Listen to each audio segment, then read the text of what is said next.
বন্ধুরা দেখো, নতুন একটা রেসিপি তোমাদের সঙ্গে শেয়ার করছি। দেখো, আমরা তো খুব খাই, আমি তো খুব খাই, তোমাদের কেমন লাগলে আমি জানি না। এই কুলটা একটু পাকা বেশি আছে, এটা আছে কুল। তা কুল দিয়ে আমি একটা ঝাল চাটনি করব, খেতে দারুণ লাগে গরম ভাতের সঙ্গে। আরও রান্না অনেক কিছু হয়ে গিয়েছে। দেখো, গরম হয়ে গেছে ফ্রাইং প্যানটা, সামান্য একটু তেল দেবো আমি।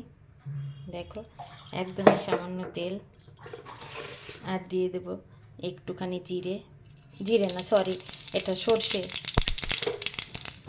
সর্ষেটা একটু হাতা দিয়ে ভালো করে একটু ফাটিয়ে দিলাম, কারণ কি ছিটবেও কম আর টেস্টটাও ভালো হবে। আর দিয়ে দিলাম এই যে কাঁচা লঙ্কা কাটা, দিয়ে দিচ্ছি কুল ধুয়ে পরিষ্কার করে,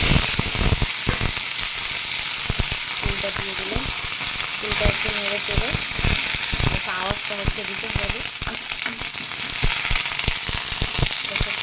খুব সুন্দর লাগে, টেস্টি টেস্টি হয় এই চাটনিটা খেতে।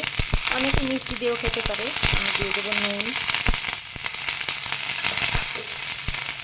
সামান্য একটুখানি হলুদ,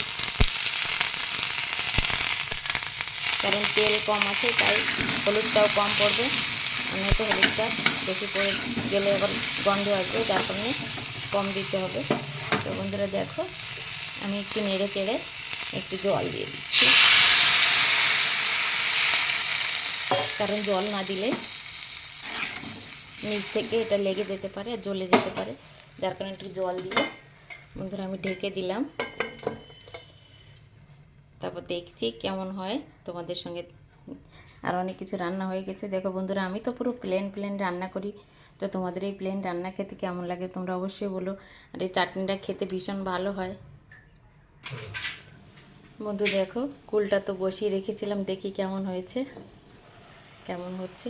ওই দেখো, জলটাও প্রায় শুকিয়ে এসছে আর কুলগুলো পুরো ফেটে গিয়েছে, হয়ে এসছে চাটনিটা।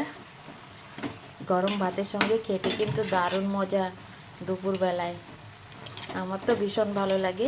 আর যদি কেউ চায় তাহলে এর মধ্যে মিষ্টিও দিতে পারে, কিন্তু আমাদের মিষ্টিটা খাওয়া বারণ, তো তাই আমি মিষ্টি দিচ্ছি না। যাদের মিষ্টি খেতে ভালো লাগবে অবশ্যই চিনি অথবা গুড় দিলে বেশি টেস্ট হয়। চিনি অথবা গুড় দিয়ে এটাকে বানাবে, যে কোনো কিছুর সঙ্গে খাওয়া যায়, খেতে ভীষণই ভালো লাগে বন্ধুরা। তো দেখো কত সুন্দর হয়েছে, আর একটু বাকি আছে, ঠিক আছে, তো দেখতে থাকো। দেখো বন্ধুরা, কুলের ঝাল চাটনিটা পুরো কমপ্লিট হয়ে গিয়েছে বানানো। চাইলে আপনারা মিষ্টি দিয়ে খেতে পারেন। আমি নামিয়ে দিচ্ছি, গ্যাস বন্ধ করে দিচ্ছি।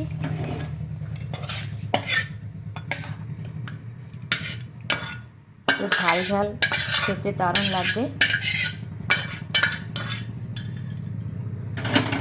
কাঁচা কুলের চাটনি বন্ধুরা কেমন লাগলো অবশ্যই বলবে। আবার নতুন কিছু নিয়ে চলে